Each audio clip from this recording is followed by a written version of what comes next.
Bueno, feliz tarde, bienvenidos a todos y a todos los que están aquí en este simpaticísimo foro que para mí es un honor, es una alegría, es algo divino poder compartir con estos amigos. Bueno, Arquímedes reciente conozco, pero estoy muy feliz de poder estar este rato aquí con ustedes conversando precisamente hoy, gracias a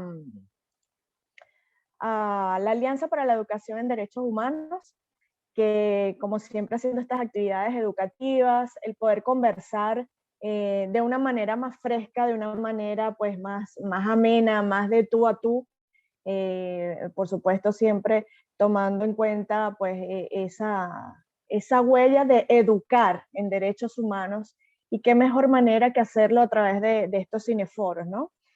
Por supuesto que en esta oportunidad pues vamos a hablar de una película venezolana, se llama Azul y no tan rosa, del año 2012. Esta es una cinta venezolana galardonada con el prestigioso premio Goya a la mejor película iberoamericana del año 2013. Es en la ópera prima del actor y director Miguel Ferrari, pues muy conocido por su participación en muchísimos dramáticos de la televisión venezolana y quien llenó de gloria a Venezuela llevándose este premio Goya, ¿no? Fue una emoción realmente muy grande, recuerdo perfectamente ese instante donde él recibió el premio y la emoción de poder llegar tan lejos, ¿no? En la parte del cine y además dejar un mensaje con esta película.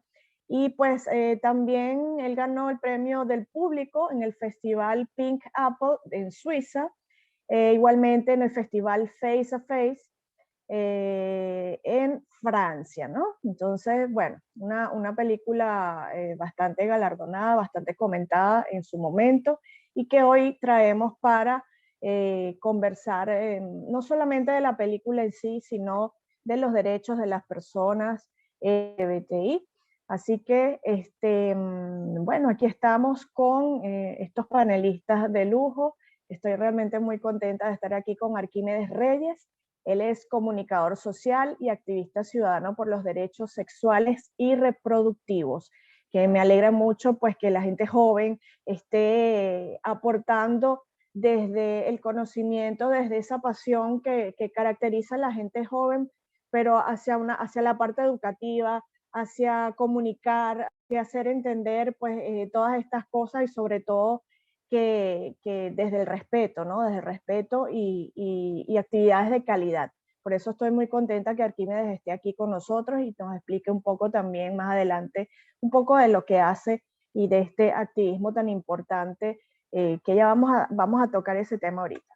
Y por supuesto, Ana Margarita Rojas, también una de mis maestras en derechos humanos, desde el 2015, esas primeras clases junto a CEPAS, el Centro de Justicia y Paz, que bueno, imagínate, han llenado mi vida de mucha pasión por la defensa de los derechos humanos y como decíamos tras bastidores, bueno, que hemos aprendido y seguimos aprendiendo, ¿no?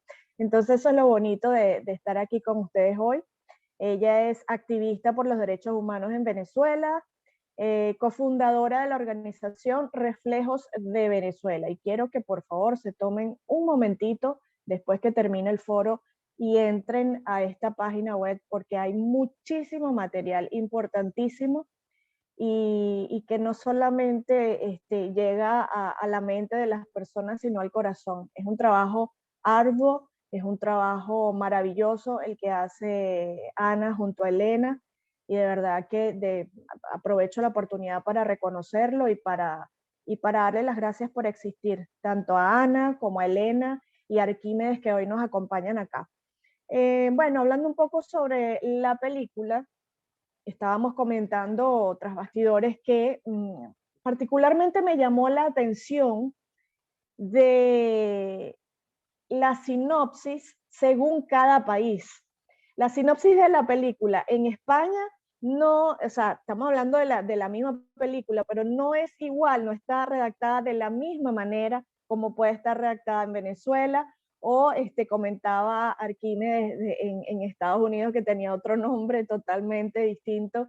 Entonces esto precisamente me llama la atención porque en una de las sinopsis dice, bueno, que la película habla sobre Diego, un fotógrafo de moda, que cuando era joven, y hago aquí hincapié, bueno, cuando tenía 15 años, embarazó a una chica y pues el hijo estuvo por allá un tiempo lejos y luego pasaron los años y el hijo regresa con su papá, pues a vivir con él, a conocerlo, a interactuar con él, pero ya su papá tenía pues una pareja, su novio, su pareja con la que vivía, que pues sabemos que en la película tuvo un trágico accidente, ¿no? Entonces, o incidente.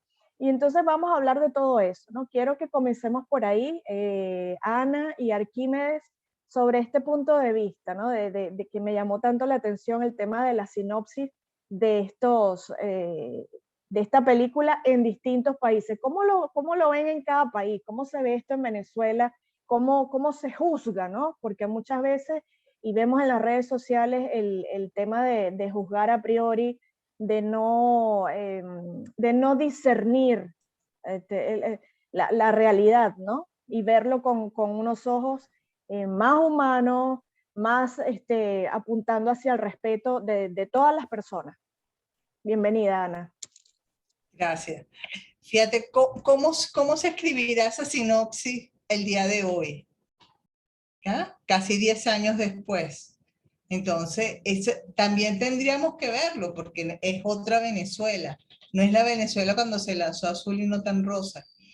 Ferrari comentaba, yo tuve el honor de estar en un cineforo que no estaba Ferrari, pero sí estaba Rodolfo Cova y estaba García, y nos decían que eso fue un proceso muy largo, fue muy largo de hacer el guión. Arquímedes decía que en Estados Unidos se llamaba como Arquímedes, la película tenía un nombre particular. Sí, ten tu micrófono abierto. Fíjate, se llama Azul y no tan rosa en Venezuela, pero en Estados Unidos se llamaba Mi hijo es heterosexual. O sea, entonces la visión, tú puedes ver el prisma desde muchas aristas, ¿no? Y Azul y no tan rosa rompe un hito que Ferrari construyó durante dice que ese guión le duró entre 7 y 10 años hacerlo, y él lo hacía y lo deshacía, lo hacía y lo deshacía, porque era un tema que quería tocar, pero no sentía que Venezuela no estaba preparada para eso. Entonces nosotros le decíamos, yo le confrontaba y decía, ¿cuándo vamos a estar preparados? O sea, ¿por qué tenemos que prepararnos para realidades que a lo mejor son muy duras, a lo mejor son lo que sea, pero son realidades venezolanas? Todo lo que ves ahí es un gran crisol de realidades venezolanas. Y cada vez que la ves, puedes ver realidades en la segunda toma. Nada más la primera escena, que es ese gran baile espectacular, te rompe los esquemas y te espeluca. A mí esa primera escena me cambia la vida. Todo el mundo se miraba, y cuando hicieron la primera presentación para periodistas y para organizaciones y medios aquí en Venezuela, llorábamos. Muchos salimos de ahí llorando. Y Ferrari decía, lo logré. Pues que esa primera escena es impactante, porque te rompe todo y tú dices, el Teatro Nacional de Venezuela y está pasando eso. A mí me conmovió totalmente. Dime, Arquímedes. Claro, porque a ver, digamos que una persona que no tenga la sensibilidad o simplemente tenga tan prejuicios, ¿no? Puede ver esta escena como que, ¡ay, qué horror!, ¿sabes? Pero esa persona que tiene la sensibilidad, o sea, sí es una escena que conmueve mucho, y yo lo veo como un arte, lo veo como algo, no sé, como libertad, o sea, es imposible para mí, por ejemplo, en mi caso, que no sé cuál es el caso de los demás, pero es ese sentir, esa primera escena que rompe con boom, ¿no? Me refiero a eso, ¿no? Que creo que también es lo que te refieres tú, Ana. Sí. Arquímedes, ahora sí. Sí, Berro, es muy bonito escucharlas y sobre todo escuchar a Ana cómo ella vio la película desde otro lado, ¿no? Porque por lo menos yo cuando la vi no estaba sensibilizado en derechos sexuales y reproductivos y recuerdo que la vi con mucha curiosidad porque además estaba en este proceso como de abrirme abiertamente a decir que yo era de la comunidad. Entonces recuerdo que cuando veo la película, ya la película se promocionaba mucho como una película gay en Venezuela, o sea, esa era como la temática y lo que todo el mundo sabía. Pero recuerdo que en la sala de cines, en el primer beso de ellos dos en el restaurante, toda la sala se inundó del ¡ay! Y es como, se Ajá, supone que claro. las personas que están viendo la película ya sabían que venía a ver, ¿no? Y aún Sí. así, estaba como esta burla, este rechazo, esta Ujú. gracia ante la Exactamente, homosexualidad. claro.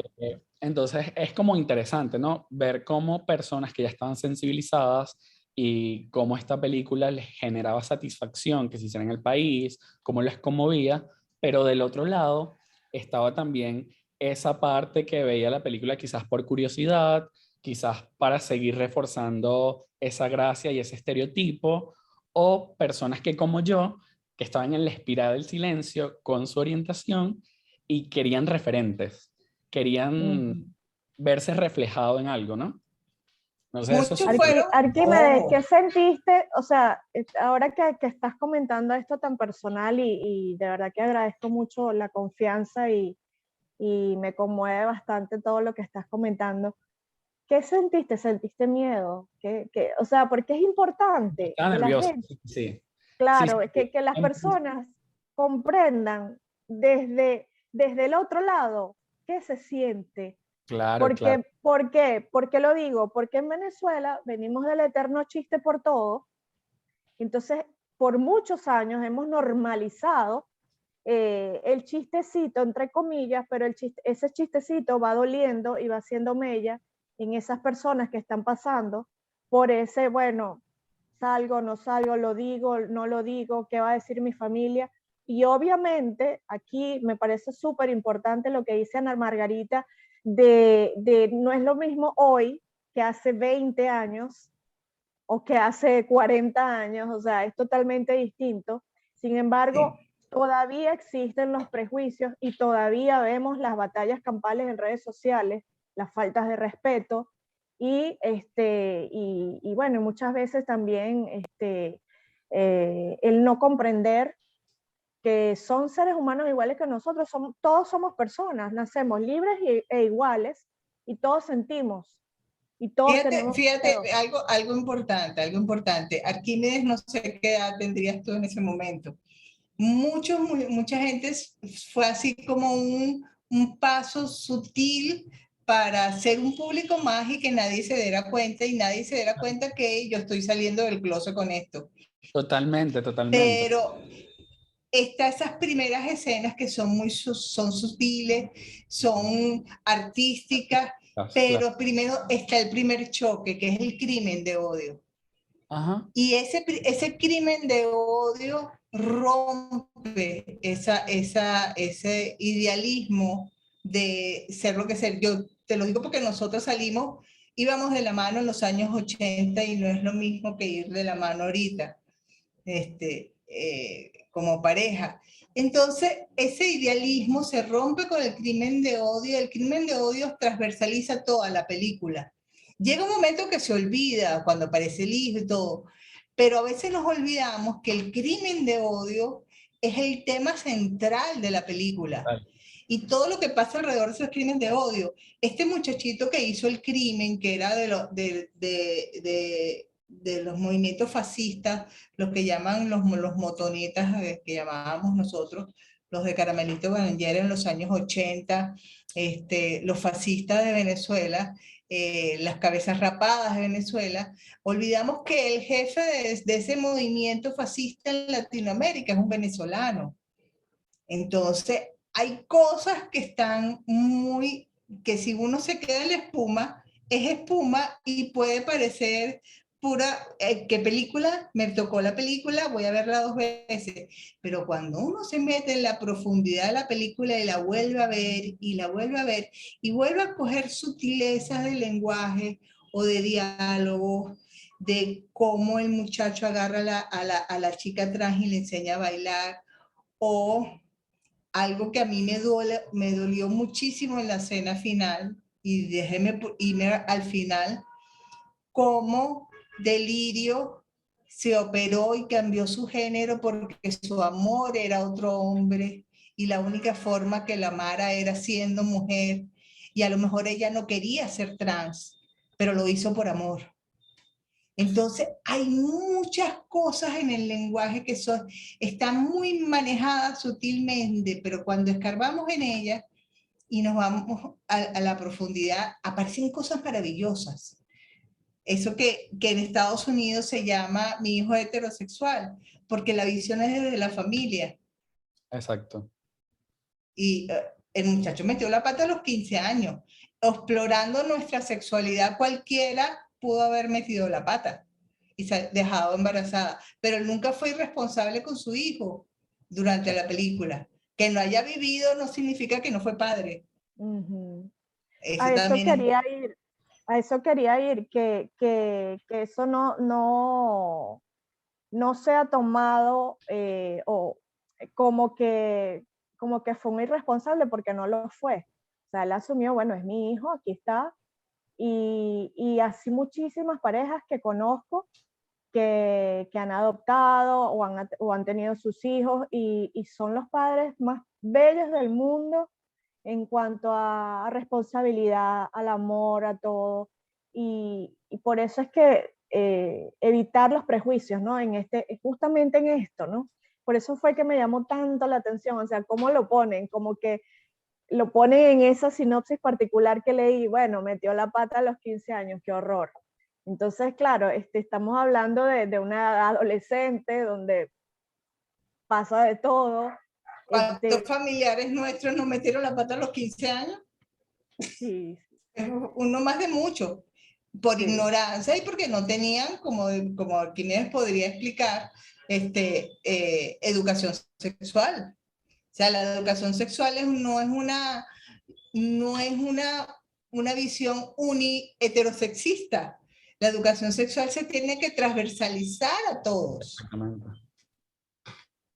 Sí, Arquímedes, justamente esa labor tuya de generar conciencia y de educar en valores, porque estos son valores ciudadanos, ¿no? Muchas veces se confunde lo moral, lo religioso, entonces vemos, vuelvo otra vez a lo de las redes sociales, vemos las batallas campales que no tienen nada que ver con lo que son los derechos humanos, ¿no? Entonces, esto precisamente, lo de los derechos sexuales y reproductivos en Venezuela particularmente, ¿qué es lo que está pasando hoy en día y cuál es ese feedback que tú tienes en las comunidades cuando acudes a educar en estos temas? Bueno, hace poco, de hecho, tuve la oportunidad de hacer un ciclo de talleres en varias comunidades. En los colegios privados era donde había como un conocimiento más sólido que en colegios públicos y en zonas rurales. Y no, la verdad es que no hay educación sexual integral. O sea, no existe. No es que hay poca, no, no, no. No existe o se limita al uso del condón. Como si educación sexual solo fuera sexo. Y ahí es donde está el mayor problema y donde quizás hago el puente con la película. Porque en la película trata esto de la ausencia de la educación sexual porque siento que si se hablara de la diversidad sexual, estas cosas no pasaran. Y cuando digo estas cosas, es que el hijo quizás desde un principio le hubiesen dicho que su padre era gay o que ahorita está manteniendo una relación con un hombre. La familia del muchacho, del protagonista, no hiciera estos comentarios en su presencia que atentaran contra él. Él quizás fuese más abierto, porque otra cosa que yo quizás percibo en la película es que no es que fue irresponsable, sino que él ya estaba teniendo una vida que era ajena a su familia y que para él era difícil como unirlas porque su familia era homofóbica, tenía comentarios terribles y tenía como alejado, ¿no? Su vida, la que estaba teniendo, de su familia. Entonces, obviamente, cuando le viene esa noticia de que le van a llevar el hijo a algo, eso era lo que hacía choque, ¿no? Como me van a traer a alguien que no esté en mi zona de confort, que no sabe quién soy realmente, qué vida estoy teniendo yo.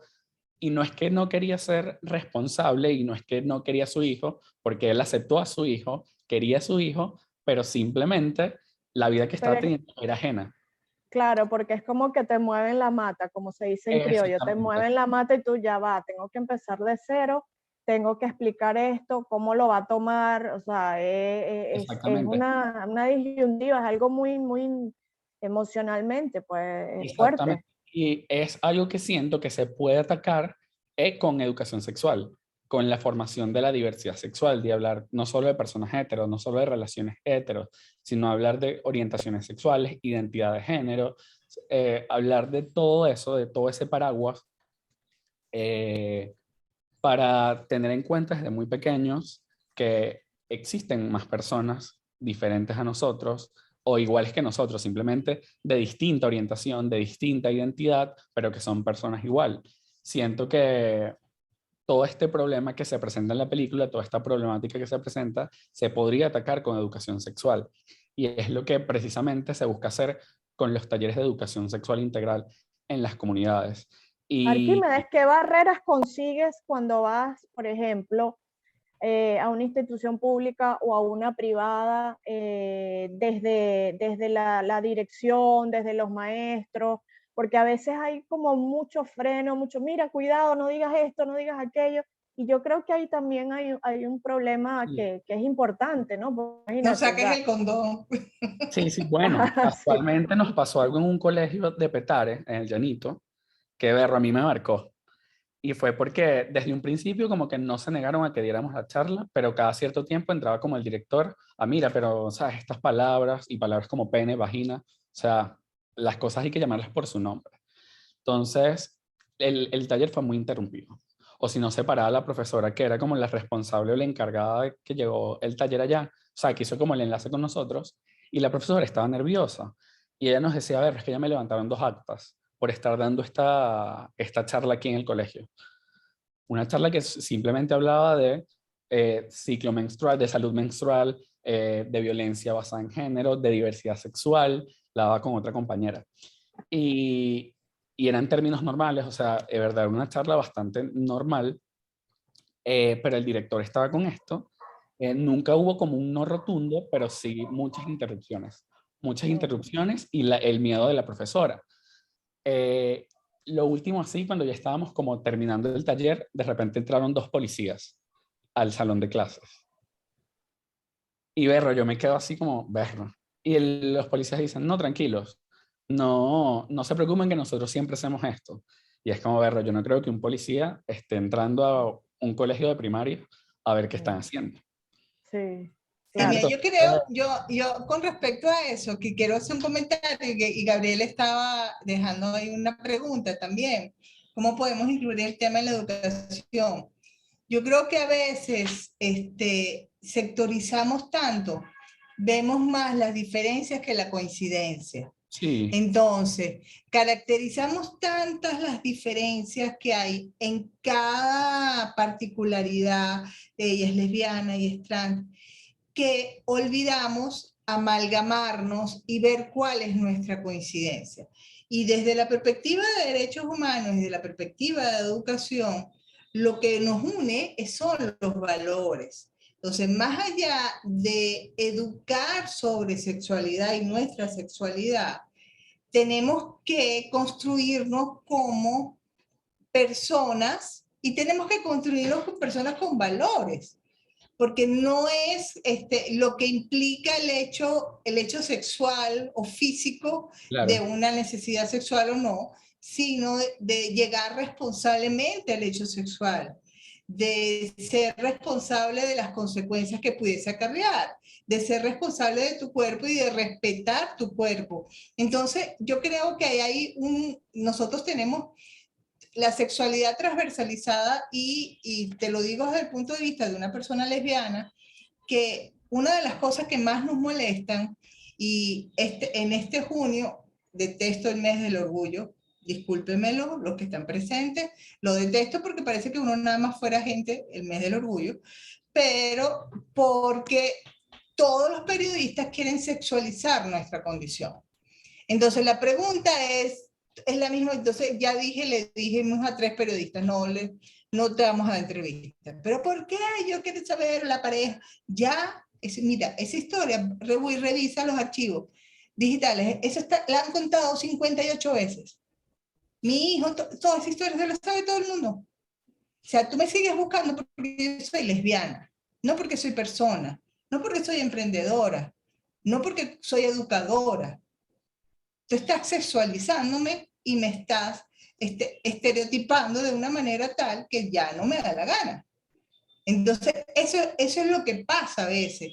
No hemos sido proactivos en educar en valores y transversalizar la educación sexual en educación en valores, para que no haya ese problema que entre un policía hostigando, porque eso es hostigamiento, perdóname. A mí se me para un policía enfrente de una charla, eso o Además, sea, en un colegio, él no, Y además en un no te colegio, iba a llevar un secundaria, café, no secundaria. te iba claro, a llevar un café, exacto. claro. Entonces, y pasa mucho, pasa mucho. Dilo, pero dilo bajito, no lo vayas a decir fuerte, pero aquí se aplica mucho la teoría de mi mamá. El marico ajeno siempre es bello, el problema es cuando es el tuyo. Entonces, cuando es el tuyo, es muy difícil. Miren, una de las primeras charlas, mucho antes de la película, que nosotros fuimos, era en un liceo que estaba buscando apoyo, cómo tratar los docentes a una chica trans que estaba haciendo su transición en 5º año de bachillerato. Y fue un gran descubrimiento porque los grandes ignorantes y los grandes discriminadores eran los educadores, no eran los muchachos. Los muchachos se habían criado con ellas y la habían reconocido como mujer desde los 12, 11 años. Entonces, hay cosas que nosotros seguimos teniéndole miedo a decir y siendo pacatos en cómo decirlo. Fíjate que Delirio tenía esa particularidad en la película. Ella era plas, plas. Te lo decía así como darle un poquito de paz, paz, paz. Y le lanzaba 3 y tal. Pero ese discurso frontal de Delirio, la sociedad, hay mucha resistencia. Hay mucho más resistencia, más allá del odio del que hizo el crimen de odio. Porque fíjate la reacción del público ante el programa de radio, ante el programa de televisión, de así tipo Laura en América, que tenía la presentadora. Y esa posición de la familia, de ser padre, pero tú eres padre siendo homosexual, la mamá la apoyaba. Aquí no vayan a creer mucho, aquí el 80% de la discriminación es en la familia, no es en la calle. Una madre teme que a su hijo lo maten como mataron al médico. Eso es lo que teme una madre. Una madre llora porque no quiero que a mi hijo le pasen eso que sé que puede pasar. Aquí es un riesgo que 2 muchachos vayan agarrados de la mano. 2 mujeres solapadamente se puede pasar. A uno lo miran feo, te voltean la cara, es lo más que pueda pasar. Pero en ciertas zonas puede haber una violación correctiva de Caracas. Aquí hay más de una lesbiana que han sido víctimas de violaciones correctivas, porque un hombre le tiene que demostrar, porque a esa mujer lo que le falta es un hombre. Entonces hay muchas cosas que la película... De hecho, en unas entrevistas que realicé a mujeres lesbianas, ellas hablaban mucho de eso y me impresionó porque, o sea, entrevisté a cada una por separado, o sea, privadamente, pues, o sea, un tú a tú, y me impresionó que coincidían en los relatos eso de corregir porque hay algo malo.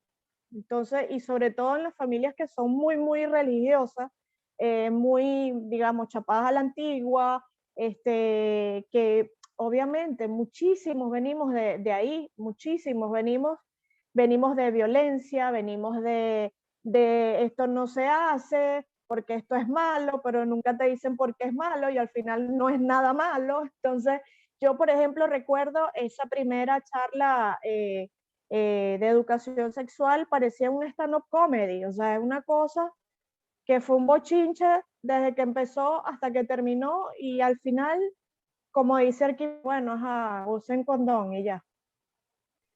Y bueno, Pero y fue tan buena esa fíjate charla que tú, yo metí la pata a los 19.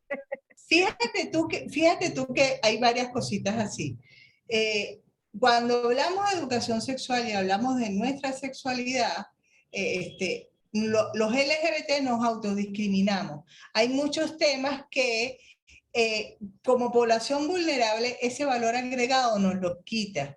Entonces, la violencia que vivimos las personas LGBT está exacerbada. El 80% de la violencia en los hogares la ejerce la madre. O sea, nuestra sociedad, el machista no es el hombre, el machista es nuestra sociedad. Y la mayor violencia la ejerce la madre dentro de la familia, porque Venezuela casi que es un matriarcado. Las terapias de conversión en Venezuela es algo que se dice bajito y no se dice, porque el poder de las iglesias que las ejercen es inmenso. Hay una cantidad de temas de la maternidad, la comaternidad. El hecho de ser lesbiana me inhabilita para ser madre, el hecho de ser homosexual no me permite ser padre. Aquí en Venezuela desde hace muchos años los centros de acogida de niños y los jueces están permitiendo las adopciones LGBT, que a título individual yo puedo ser familia de acogida y en un futuro adoptar a un niño en una forma abierta y totalmente conociendo el juez que vive en una familia, que son dos mujeres o son dos hombres. Pero eso son particularidades de un juez de avanzada, pero no es una política pública. Pero no del Pero eso sistema no se entero, claro. dice. Pero eso no se dice y no se hace público porque eso tiene que estar calladito y existe. Sí. Sabemos de Arquímedes, comaternidad. te quería preguntar algo, o sea, una pregunta que me llega, si se pueden considerar que los derechos sexuales y reproductivos se vulneran durante la película, ¿en qué momento, de qué manera y por qué? Bueno, en principio los derechos humanos los vulnera el Estado.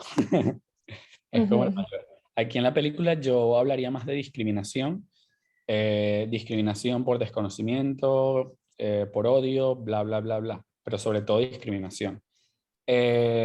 Quizás lo que pueda medio ver ahí es cuando está en el hospital, que no lo dejan entrar, a él no le permiten entrar porque los padres no quieren que él... Y si bien siento que las personas responsables del paciente o lo que sea tienen la potestad de decir quién entra y quién no, pero en ese caso que sea porque es homosexual, ¿sabes? Es como, me hace un poco de ruido.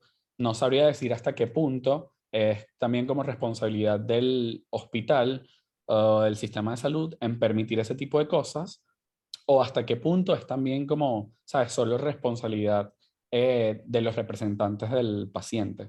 Entonces, hablar como de vulneración de derechos es como complicado, complejo, pero eh, lo vería más que todo en lo del sistema de salud. Sin embargo, donde sí siento que sistemáticamente hay un problema muy real es en el sistema judicial, que es que no le toman en serio la denuncia porque, ¿sabes? Nadie vio, es maricón, ya, ¿qué importa? Entonces ahí sí entraría como una vulneración del derecho, ¿sabes? Del acceso a la seguridad, a la justicia, a la reparación de daños, porque son estos policías que no quieren atender la denuncia porque se trata de un marico que jodieron y, ¿sabes? ¿A quién le importa? Te importa a ti, pero... Arquímedes, y ajá, viene otra pregunta relacionada a lo que estás diciendo. ¿Qué se podría hacer en esos casos? ¿Cómo debería actuarse? ¿A dónde acudir? Porque entrando digamos, en la escena, estás en un momento donde no sabes qué hacer, donde Claro. desconfías de todo el mundo, donde estás muy movido, o sea, y lo digo porque no solo por la película, sino por amigos, casos que conozco donde casi lo matan estando preso, casi lo matan estando preso, de la paliza que le dieron, de todo lo que le hicieron, y de verdad, o sea, uno desde afuera que está escuchando la historia es impactante. Imagínate estar en ese Claro. momento viviendo todo ese remolino de cosas. ¿Qué hacer? ¿Qué haces en ese momento? Claro. Y Mira, después me gustaría escuchar a Arquímedes para ver su punto de vista, y luego a Ana para complementar también esto y las otras preguntas que están llegando. Claro. Berro, siento que lo primordial es buscar esa red de apoyo y acompañamiento. Si bien se tiene que procesar judicialmente, se tiene que acudir a un órgano a poner la denuncia, pero la verdad es que hay personas que prefieren no hacerlo, se sienten incapaces, bla, bla, bla, bla, bla. Y en ese caso creo que lo más ideal es buscar una red de apoyo, un acompañamiento que te asesore. Ahorita muchísimas organizaciones que brindan estos servicios de acompañarte, asesorarte, escucharte, atenderte, y siento que eso es muy valioso ahorita, que es algo que no existía antes. O quizás existía, pero era cada vez menos, ¿no? Y ahorita es cada vez más. Y siento que eso es muy valioso porque primero te pueden atender a ti en tu crisis, en lo que estés viviendo y sintiendo el momento, y también te pueden ayudar a si tú quieres procesar con una denuncia, cómo vas a procesar todo ese tipo de cosas, que no es lo mismo estar solo, ¿no? O sentirse incapaz. Entonces siento que lo primordial es buscar eso, una red de apoyo que te pueda escuchar y acompañar en lo que estás viviendo, pasando, transitando, experimentando. Siento que eso es sí. fundamental. Fíjense, es importante lo que dice Arquímedes, y es importante que las personas LGBT son los más ignorantes de sus derechos. No solamente es la sociedad, solo tenemos que educar en dos vidas, a la víctima de este tipo de violaciones y a la sociedad para que no siga discriminando. Pero las personas LGBT son muy ignorantes de su derecho porque nos han anulado nuestra ciudadanía. Entonces, ya yo no me considero ni siquiera ciudadano. Y en Venezuela esto es un hecho que es transversal no solamente a las personas LGBT. Ser ciudadano en Venezuela ya una categoría de cuarta. Acceder a los derechos y acceder al sistema de salud, al sistema de protección de defensoría y ese tipo de cosas, no está hecho para todos los ciudadanos, sean LGBT o no sean LGBT. Si hoy en día lo fuesen así, hay una defensoría que supuestamente está abogando por eso. El Estado venezolano está montando, ay, ¿cómo lo digo bonito? Está montando un marketing como un parapetico a nivel internacional, haciendo ver a raíz del examen periódico universal que nosotros sí tenemos avances y somos un Estado progresista en derechos LGBT, cosa que es absolutamente falsa, porque aquí no se tipifican los crímenes de odio. Aquí no se reconoce el matrimonio ni las parejas del mismo sexo, los hijos el hijo del fotógrafo no va a poder heredar de su papá, porque no es su papá. Y todas esas sutilezas, tú sí, pero no. Si eres padre, pero no eres padre, y no tienes derecho, no lo ve el común denominador. Entonces yo creo que eso hemos sido poco asertivos en dar a conocer a la sociedad que también somos ciudadanos y queremos ejercer como ciudadanos. Aquí no hay crímenes de odio.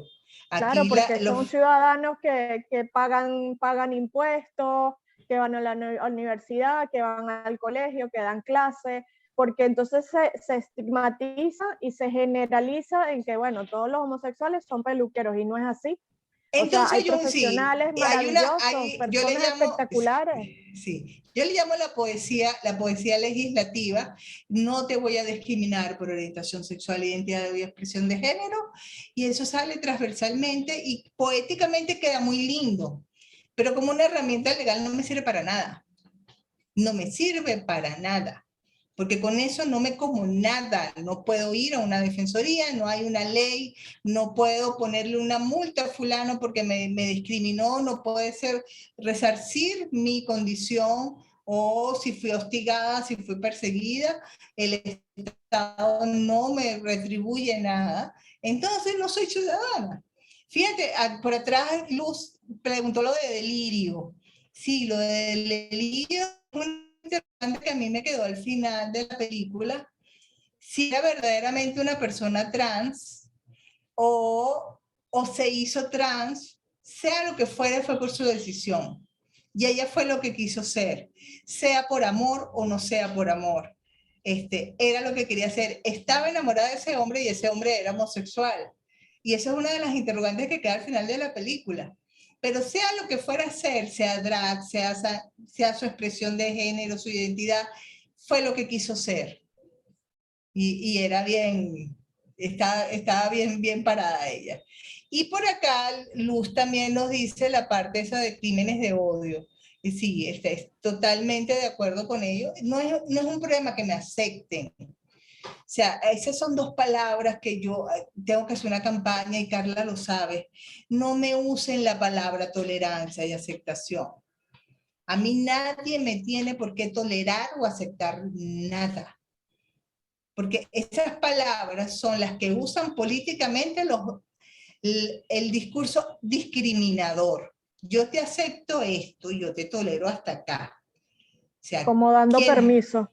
A mí nadie tiene que tolerarme o aceptarme nada. A mí me tienen que... El concepto de derechos humanos de discriminación parte del reconocer al otro como a ti mismo. Punto. A mí me reconoces o no me reconoces. Pero a mí no me vengas con esa parolata que te voy a aceptar, que te voy a tolerar. No, eso es discriminador. ¿Sí? Sí, fíjate también que comenta Luz, dice, exacto, y la película muestra un poco ese vacío ahí, ese vacío legal, ¿no? Como que existe en la vida real y que me hace recordar el caso de estas dos mujeres lesbianas que tuvieron que viajar a Argentina, tuvieron a su hijo, luego una murió, entonces... No sirvió de nada, no sirvió de caso, nada, porque hubo una sentencia que reconoció la comaternidad y esa sentencia, porque ¿qué es lo que pasa? Aquí jugamos a la papa caliente. El TCJ hace ver, le explico cómo es la maquinaria. El TCJ hace una sentencia para hacer creer a nivel de marketing que sí hemos ampliado nuestro ámbito de acción. Entonces el CJ le tira la papa caliente a la asamblea y le dice, no, claro que hay discriminación, pero es que la asamblea no legisla.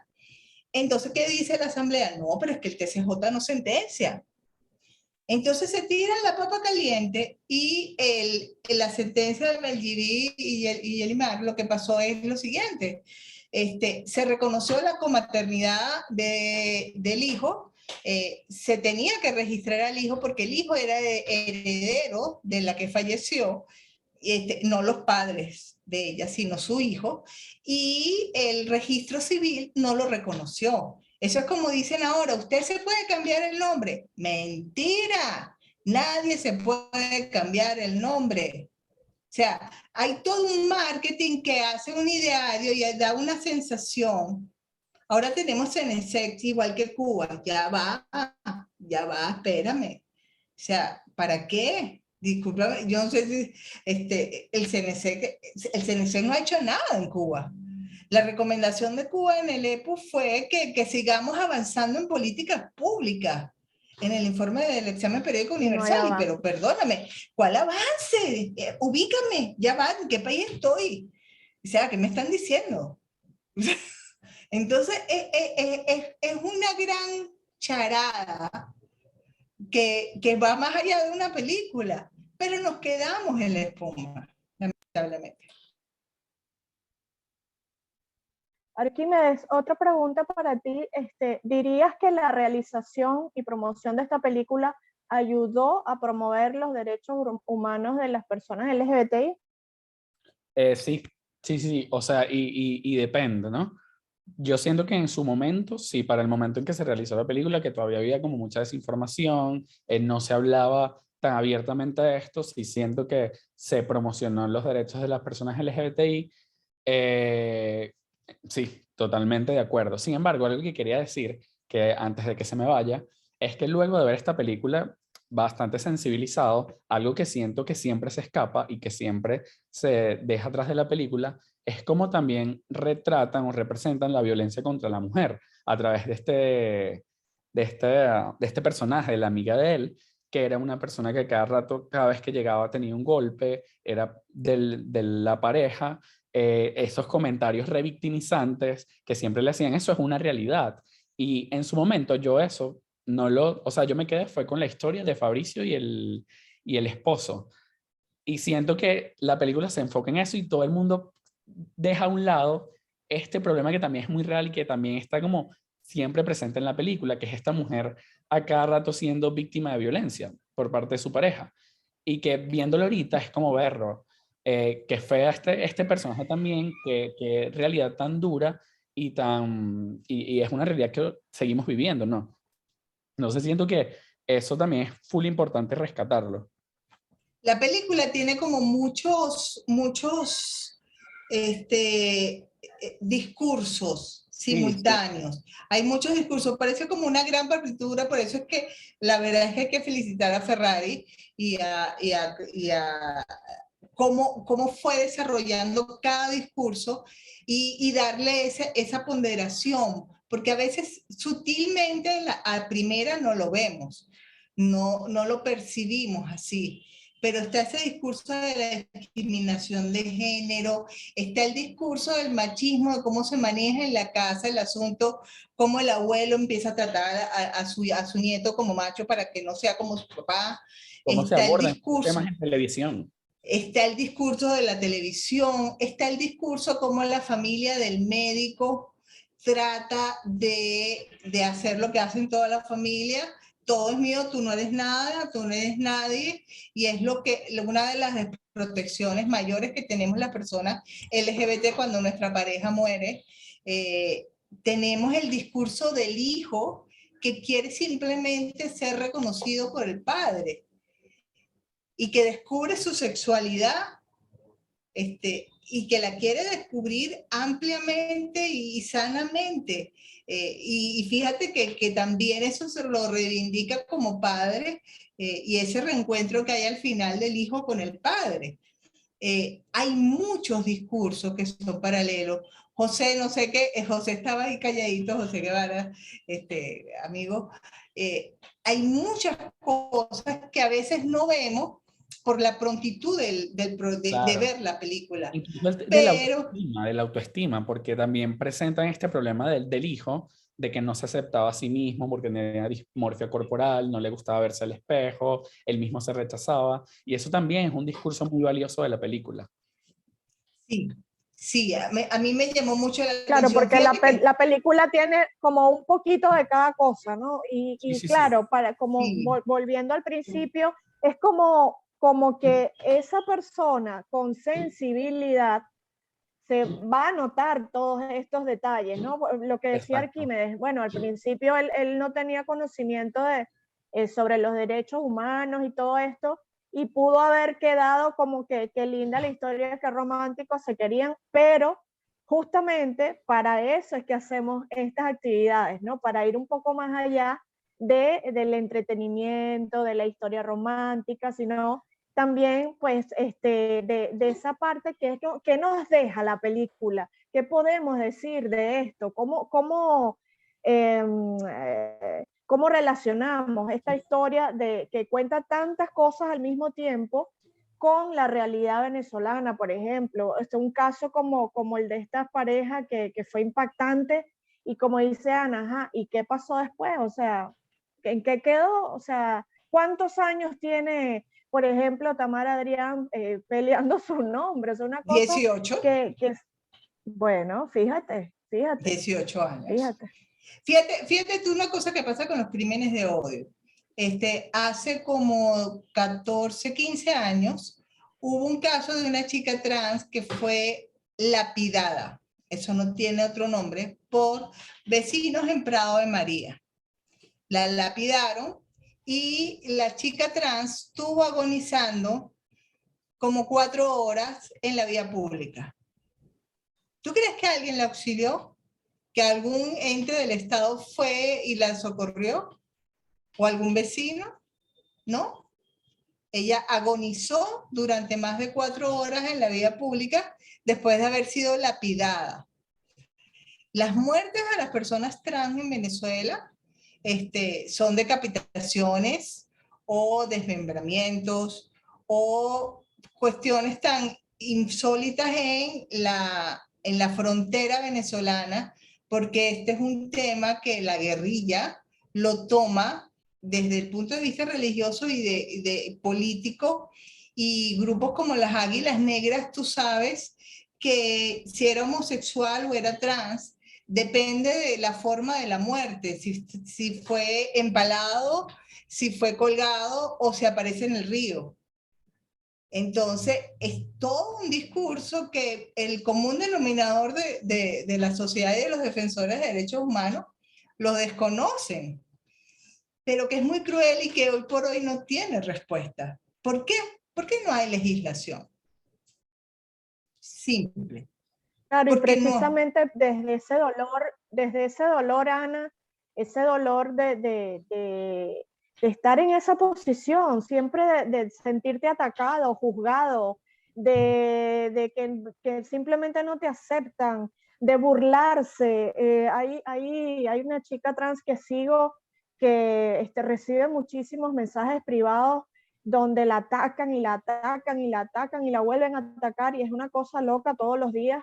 Y es como, a ver, como una curiosidad, pero morbosa, fea hacia las personas trans, ¿no? Entonces, ¿cómo, por supuesto, cómo no ponernos en el lugar de estas personas, que nunca va a ser igual estar en esa posición que tener la empatía, ¿no? Obviamente. Pero, ¿cómo no estallar? ¿Cómo no estar a la defensiva constantemente si lo que recibes es una lluvia de críticas, una lluvia de burlas, y constantemente, sobre todo en redes sociales, ¿no? Mira, Arquímedes, yo sí, aquí me deja hablar, te toca a ti. Y ya le voy a contestar ¿a quién? Por ahí es a José que dijo algo, dale. Y sí, totalmente. E incluso siento que la película debería como invitar a la reflexión, ¿no? Y hacernos ver un poco más allá, ver más allá de las realidades de los personajes. Si bien, por ejemplo, cuando mencionas estos casos de las personas trans, vemos que siempre en las películas o en la película como Azul y no tan rosa, representan a la mujer trans que le encanta hacer shows de canto, de baile, pero ¿qué pasa con las personas trans que no le gusta eso? Que están buscando otro tipo de trabajos, que están luchando porque se les reconozca su identidad y que no se les vulnere el derecho al trabajo porque las ven disfrazadas, por ejemplo. Entonces, ¿qué pasa con ellos, no? ¿Qué pasa con esa realidad que está totalmente invisibilizada? E incluso poniéndolo en el punto de hombres gays, si bien representan a Fabricio y al otro como unas personas bastante independientes, con capacidades, pero ¿qué pasa ahorita si lo llevamos a la realidad venezolana con las parejas gays que no tienen esa capacidad monetaria, que no tienen sí, esas capacidades, y que se les dificulta acceder a la salud, que viven en ¿Un poblaciones, barrio? exacto, en barrios? ¿Qué pasa con ellos? ¿Cómo es su realidad, no? ¿Y cómo sería su realidad si se les presenta ese caso? Nadie se enteraría de que le mataron a la pareja. Nadie se No. enteraría. O El, sea, el, el fallecido Mauricio Gutiérrez nos decía cosas como esta, y lo voy a recordar con mucho amor y respeto, porque él pateaba mucho la calle. Me dice, mira, el 30% de las muertes que dicen pasionales entre ajá, hombres gays son crímenes de odio. sí, totalmente. Más de 17 jóvenes que murieron en los eventos de Altamira por el Estado venezolano fueron jóvenes LGBT, porque se la jugaron, porque sabían que no tenían nada que perder, que siendo homosexual o trans en Venezuela no tenías ganas que perder. y se lanzaron a la autopista. Entonces, ese mundo nosotros lo desconocemos. Totalmente. Muy pocos activistas dan la cara, y los que damos a la cara o podemos decir este tipo de cosas, no vayas a pensar que no, estamos en una reunión de muchas organizaciones y somos la organización que justifica los proyectos de inclusión de otras organizaciones, pero nunca somos tomadas en cuenta. Y somos quien está ahí porque ahí tiene que estar una lesbiana o un grupo LGBT para que podamos recibir el financiamiento de inclusión y somos una organización inclusiva. Y es mentira, porque como organización no recibimos medios. Entonces, todo ese tipo de cosas nos comprometen. Es como por llenar cupo, ¿no? Sí, claro. Por llenar un cupo. O por sus Es intereses. diferente, sí. Bueno, Exacto. la agenda ahorita es apoyar la agenda gay. Bueno, vamos a hacer unos proyectos ahí, vamos a invitar lesbianas, gays, lo que sea, pero ya Pero después, jóvenes. también, Jóvenes. además, Y sí, jóvenes. totalmente, Tienen que totalmente. ser jóvenes. Porque Sí, si sí, no eres joven, yo no soy lesbiana. Alguien me dijo lesbiana, a Elena se lo dijeron, lesbiana a tu edad. Entonces, ojo, tienen que ser jóvenes. una Entonces, orientación con fecha de sí, caducidad. entonces todo esto construye una cantidad de vicios de ciudadanía que, ojo, nos pone en más vulnerabilidades. Claro, claro. En más vulnerabilidades. Entonces, esto José lo sabe porque también es defensor de derechos humanos y muchas veces es incómodo. Somos la espinita que incomoda a los otros. Bueno, incomódate. Me parece muy bien que estés incómodo, que la homosexualidad te incomode. Me parece muy bien que como organizaciones de la sociedad civil te incomode que haya una lesbiana, que haya un... Sí, incomódate. Pero ojo, la expectativa de vida de las personas trans en Venezuela no pasa de los 35 años. Hoy vi un anuncio de una actividad de no sé qué cosa para que te inyecte. El 80% de las personas trans en Venezuela mueren por ser automedicados, por automedicarse, porque propician las trombosis y las muertes de las trombos pulmonares. Entonces, por eso la expectativa, también por el crimen de odio, pero también ellos, la ignorancia te hace ver que propiciar la automedicación es una forma también de muerte y de no tener acceso a la salud, porque aquí no está controlado eso. Claro. Otra claro. cosa que tocaste importante, Ana y Arquímedes, quisiera su punto de vista para ya ir cerrando este súper interesante cineforo. Otro punto importante, la población o las personas LGBTI que son adultos mayores. ¿Qué pasa con ellas, con ellos o con ellas? ¿Qué pasa con estas personas? Porque están totalmente invisibles, de esto no se habla. Y me llamó mucho la atención porque, insisto, visiten fundacionreflejosdevenezuela.com y revisen todo el material porque está súper interesante. Es conocer, o sea, no tener miedo de conocer todas estas realidades porque nos rodean y a veces están más cerca de lo que uno cree y uno las ignora y no sabe y vive con un miedo y detrás de un no, que nadie sepa, pero somos personas simplemente. Mira, personas José dice ahí, aceptación e internalización. No, José, yo no necesito la aceptación de nadie. A mí nadie me tiene por qué aceptar. Y siendo una vieja sexagenaria, jubilada con las 3 lochas que me da el Estado, menos. No me da la gana, no me da la gana. Yo lo que quiero es ser ciudadana de primera, tener los mismos derechos que tienes tú, más nada. Y tener acceso a todos los derechos y que mi hijo tenga acceso a ellos, porque eso es lo otro. Nosotros tuvimos que salir del closet no por una decisión propia, sino porque teníamos que criar a un hijo en la verdad, no en la hipocresía y en valores. Entonces, la aceptación, el cuento de la aceptación no lo reconozco. Y ser sexagenaria, mira, aquí la gente muere sola, muere de desidia en los centros de salud, como tú no tienes una idea. José, dale la derecho palabra a José, no sé cómo darse. Vamos a... Aquí yo se lo doy. Si me ayudas, Argelia. Ok, Joana, porfa. Ahí está, ahora sí. Antes de terminar. Hola, Adelante, ¿cómo José, están? Bueno, profe. primero felicitarlos nuevamente por la excelente exposición. Ana, Arquímedes.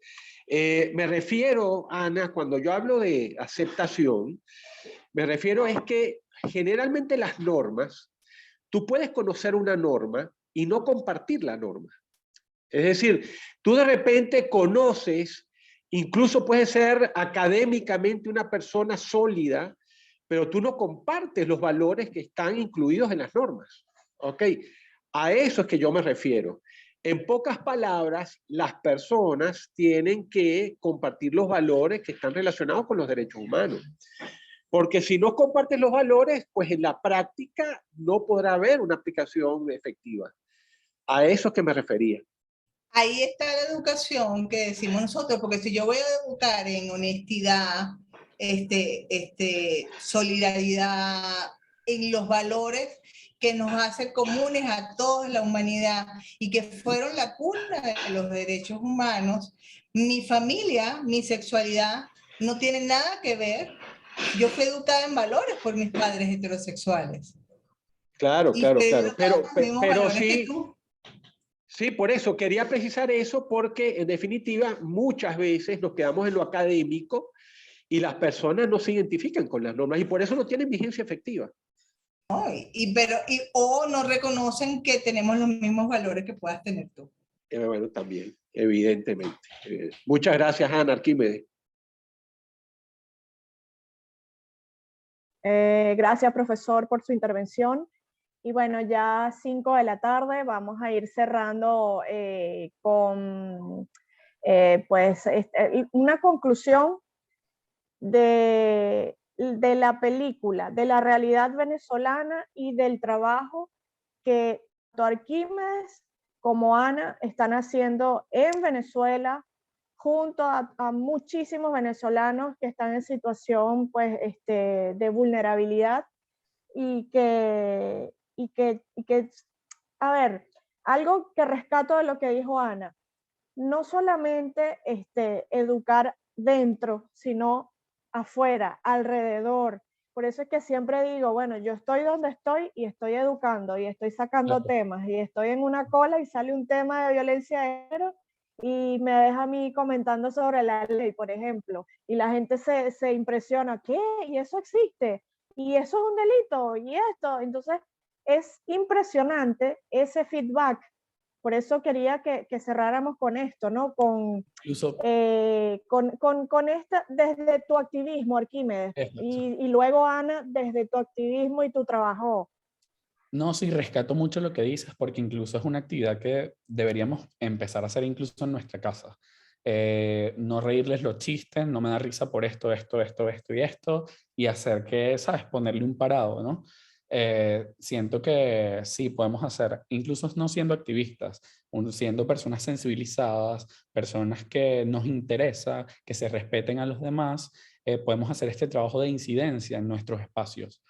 Y sí, básicamente el lema que yo llevo es, o sea, mi lucha es la educación.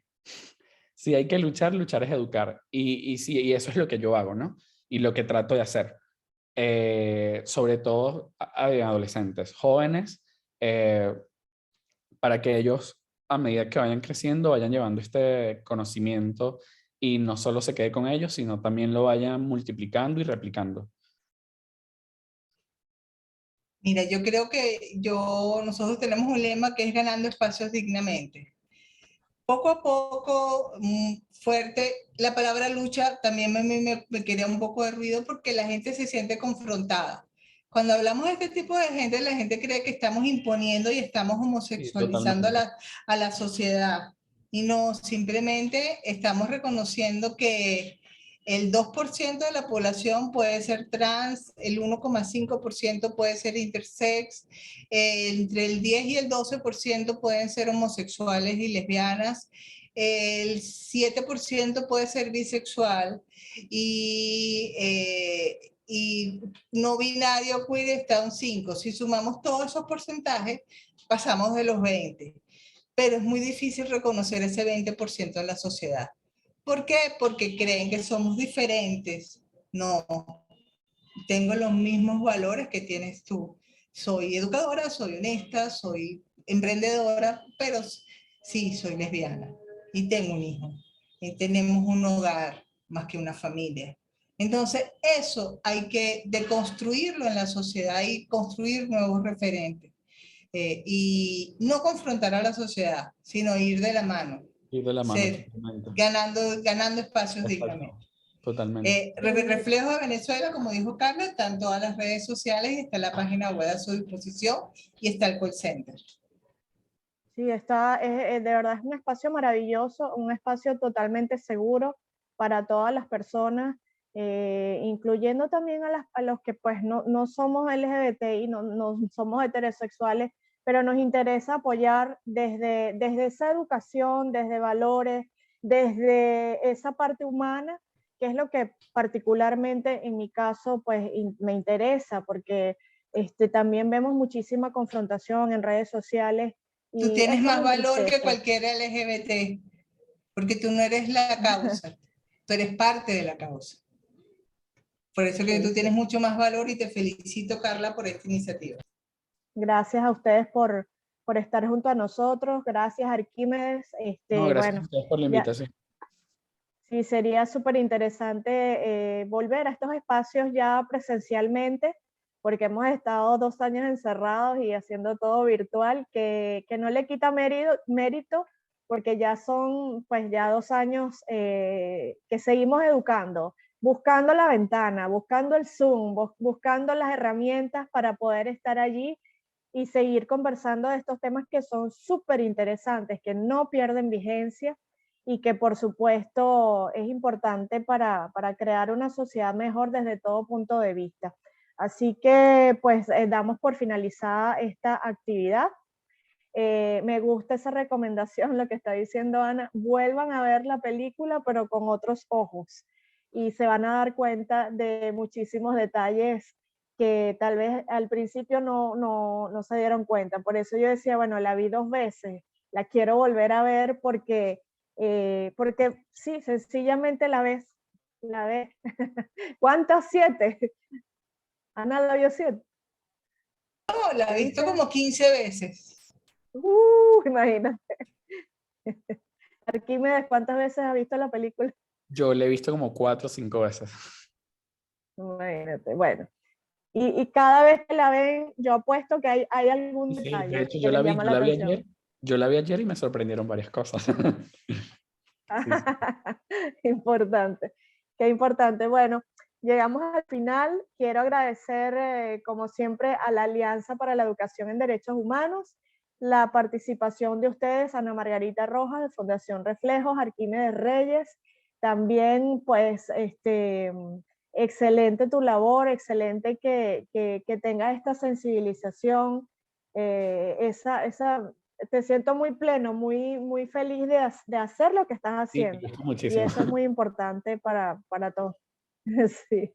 Y bueno, también, por supuesto, el apoyo logístico del Centro de Derechos Humanos de la UCAP, el Centro de Justicia y Paz, CEPAS, la Red Nacional de Activistas Ciudadanos por los Derechos Humanos, la REDAC, Fundación Lucelia, que pues siempre vamos a estar allí apoyando estos espacios educativos, y la organización Acción y Libertad, con especial saludo y agradecimiento a Gosman Saldivia por su aporte en cuanto pues al diseño gráfico, que también recordemos que todas estas actividades es con un voluntariado de gente que de verdad cree, quiere y acciona por una sociedad mejor.